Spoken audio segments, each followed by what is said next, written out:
MST, já vi companheiros aqui, movimento sindical, popular, movimento sem terra. Estou aqui com meu filho, com as minhas filhas Camila, Joana, Caroline, Catarina. A Joana já foi embora porque está com 2 crianças. Quero primeiro minha Maria Antônia, minha preferida, minha caçula. Não posso esquecer dela, não. Eu fiz essa atividade aqui, não foi por acaso, não foi só pela excelente feijoada, pelo espaço cultural, por ser próximo. Eu fiz em homenagem ao Movimento Sem Terra. Eu fiz questão de fazer aqui uma prestar homenagem, principalmente nos dias que nós vivemos.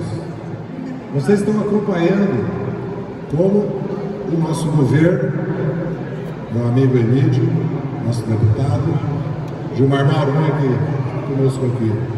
Gilmar Mauro, da direção nacional do MST, a Nuna Zaratini, minha vereadora do coração.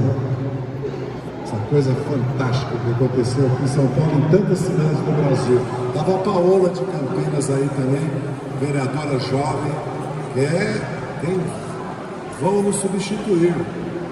Ao Suplicy, a mim e a tantos outros. O Emílio mais ou menos, o Emílio está na metade. Mas eu estava dizendo, vocês todos, nós todos estamos acompanhando como culpam o nosso presidente, o nosso governo, pelo problema do aumento do preço na cesta básica. Agora veja bem, em primeiro lugar, desde 2016 foram destruídas todas as políticas para a agricultura familiar, para a reforma agrária. E o INCRA e a CONAB foram abandonados. Quando nós chegamos lá não existia o INCRA e a CONAB mais, nem o MDA. Essa é a primeira questão. Portanto, o Brasil está há quase 10 anos sem uma política nacional agrícola. Nós sabemos, se vocês viram aqui e conhecem o MST, como é possível no Brasil, pela agricultura familiar, sustentável, orgânica, que protege a terra do agrotóxico, protege do desmatamento, como é possível produzir alimentos saudáveis.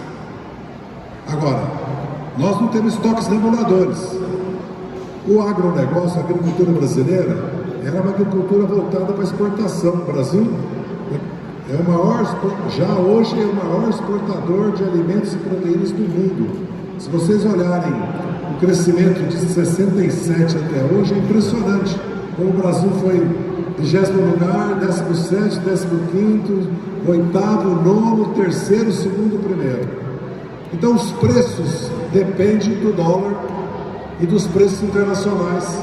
Então, se tem uma crise de café no Vietnã, ou se a China começa a importar café, os chineses começaram a tomar café, o café começa a subir aqui, porque nós não temos estoque regulador e não temos nenhuma política para sentar ou dar crédito, tecnologia, assistência técnica para 1,5 milhão, 2 milhões de propriedades familiares que podiam estar produzindo, como produzem as cooperativas do MST e as cooperativas agroindustriais do MST. Então, evidentemente que nós somos responsáveis pelo que acontece no país e não fugimos da nossa responsabilidade, mas há uma luta política para fazê-la, que é a luta para a continuidade da reforma agrária e para que a CONAB e o INCRA tenham recursos, o MDA tenha recursos para dobrar o número de propriedades agrícolas no Brasil que produzem para o povo. Vocês sabem o que significou a vitória do nosso presidente Lula numa frente ampla, vamos lembrar sempre isso, com o Geraldo Alckmin de vice, e depois com o apoio da Cirone Tebet, da Marina, no segundo turno, de amplas forças políticas, inclusive liberais, que são de direita, mas não são negacionistas, obscurantistas, não são bolsonaristas. Como foi importante virar a página do bolsonarismo, porque o que estava em risco era a democracia. Agora nós estamos vendo algo mais grave, que é a quinta coluna bolsonarista a serviço do trumpismo, a serviço do império. trabalhando aqui dentro para haver uma intervenção externa no Brasil, para desestabilizar a nossa economia, apoiando as medidas do Trump, uma coisa vergonhosa, uma coisa que é uma traição nacional. Então nós temos um desafio gravíssimo, que é defender a soberania nacional contra a intervenção externa, inclusive no nosso Poder Judiciário, que sustentou a democracia após a tentativa de golpe de Estado, que culminou naquele vandalismo, naquela destruição dos 3 poderes em Brasília. Ainda tem gente que acha que não foi grave. E nós temos uma tarefa mais importante, que é sustentar e apoiar o governo do presidente Lula. Não vamos nem falar da reeleição de 26, vamos falar que nós temos 2 anos pela frente. E nós estamos vendo que é um governo sitiado, cercado. Portanto, ele precisa de apoio. E nós precisamos fazer apoio, inclusive, para avançar naquelas políticas. Minha deputada, minha afilhada, Juliana Cardoso, nosso vereador Jason, a Paola, que eu tinha falado dela já, ele é Paola aqui. Tito vem aqui, Tito, nosso vereador de Paraupeba, terra do confronto, do conflito, mas também do futuro. Então eu estou dizendo isso porque eles romperam o pacto democrático no golpe contra Dilma e na prisão, num processo sumário e legal de exceção que foi anulado contra o Lula e contra nós. E eles tentam desmontar o Estado Nacional. Veja a importância que tem a Petrobras, o BNDES, o Banco do Brasil e a Caixa Econômica. A Petrobras é 100 bilhões de investimento em óleo e gás. O BNDES sustenta o investimento em infraestrutura, inovação, tecnologia, na indústria. O Banco do Brasil sustenta o Plano Safra, o agro, que devia sustentar mais ainda a agricultura familiar, apesar do Pronaf, muito mais, talvez o dobro, o triplo. E nós temos a Caixa Econômica que sustenta a infraestrutura Minha Casa Minha Vida. Isso faz a economia mudar, faz a economia avançar. O governo tem a nova indústria Brasil, que é o Brasil saiu da indústria mecânica para a indústria digital. E o Brasil parar de importar fertilizante, agrotóxicos, de produzir também, fármacos, químicos, tecnologia, que hoje nós temos um déficit na balança comercial de químicos de quase 50 bilhões de dólares que podemos produzir aqui. Nós importamos quase todos IFAs, que é tudo da indústria farmacêutica. Importamos fertilizante, importamos agrotóxicos. Então, a tentativa do governo é de reconverter a indústria brasileira para dar um salto tecnológico, inclusive na robótica e na inteligência artificial. Por isso que o presidente reuniu toda a comunidade científica e lançou um Plano Nacional de Inteligência Artificial de Inovação com recurso dos fundos que estavam congelados que nós tínhamos. E nós temos a transição energética. E temos a COP. O Brasil é um dos países mais ricos do mundo, se não o mais rico, porque não tem inverno. Eu tenho repetido, tem 5 países no mundo que tem 2 trilhões de PIB, 2 milhões de quilômetros quadrados, 200 milhões de habitantes, o Brasil do Sul.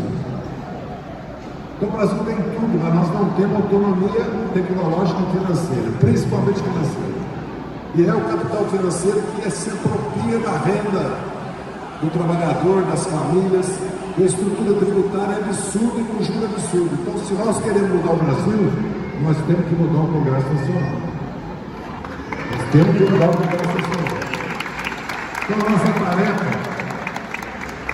não é que nós não devemos criticar o nosso governo, devemos discutir, debater erros, insuficiências, mas nós temos que lembrar que é um governo que a direita, sem bolsonarismo, sem nós, tem 300 deputados e 50 senadores. Tem que ver as circunstâncias internacionais. O mundo está caminhando para a guerra, os tambores da guerra estão batendo para o fascismo. Consequência da globalização, da financiarização. A diferença é que existe a China, o Sul Global, os BRICS, a Índia, a Rússia, a Turquia, agora vem a Indonésia, a Nigéria, e existe o Brasil. Nosso futuro é esse. Portanto, meus companheiros e minhas companheiras, hoje é dia, evidentemente, de comemorar 60 anos das nossas lutas, de vocês e nossas. Não é meu aniversário, o meu 79 anos. Não é todo dia que se faz 79 anos, né, galera? Eu estou aqui, esperando que o Corinthians derrote o Palmeiras.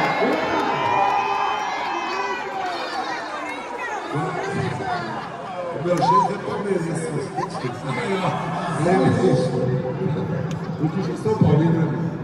São Paulino, o Dija, meu amigo querido, Djalma Bom, meu líder aqui, grande Paulino, um dos responsáveis pela fundação do PT, pela derrota da ditadura, porque sem a classe trabalhadora ter se levantado na década de 70, nós não teríamos derrotado a ditadura. Sem ela, o PT não existiria. Vocês sabem que a minha geração fez a luta contra a ditadura, depois pegou em armas. Mas aonde é que nós encontramos o caminho? Quando os trabalhadores, metalúrgico, bancário, todo o país, professores, saúde pública, se levantaram contra a ditadura junto com os estudantes, junto com as classes médicas, intelectuais e com os setores empresariais, já mudou a história do Brasil. E já o povo nos deu 5 vezes a presença da República. Outra coisa para concluir, nós somos vencedores, porque começa a criar uma imagem que nós vamos perder a eleição, que o Tarcísio vai ser eleito. Vai nada, nós vamos ganhar. Mais ainda, não nos mudamos. O Tarcísio é bolsonarista. Agora querem pintar ele, olha o que ele está fazendo em São Paulo. Não tem segurança pública em São Paulo. Isso não é política de segurança pública. Esquadrão da Morte, Polícia Mineira, Rota na Rua, Tropa de Elite, Operação Verão, Operação... Isso não dá em nada. Você se lembra? Faz 30 anos que estão fazendo isso. Melhorou a situação de segurança pública no Brasil? Não. Então nós precisamos ter uma verdadeira política de segurança pública. Primeiro, reformar as polícias. O que aconteceu aqui em São Paulo? Quem é que tinha matado o delator? A cúpula da Polícia Civil e Militar. Aí as investigações. Aonde é que o crime comanda? O sistema penitenciário. Então, se não mudar o sistema penitenciário, não reformar as polícias e não iniciar uma polícia política, de segurança nacional, de inteligência, porque hoje em dia você tem que ir atrás do dinheiro, e você tem que usar inteligência, e você tem que usar infiltração. O mundo todo já fez experiência como a nossa e não deu em nada. Então vamos sim discutir política de segurança pública com o Tarcísio e vamos apoiar a política do governo federal de ir atrás das máfias, de coordenar com os estados, controlar as fronteiras, introduzir inteligência, reformar o sistema penitenciário.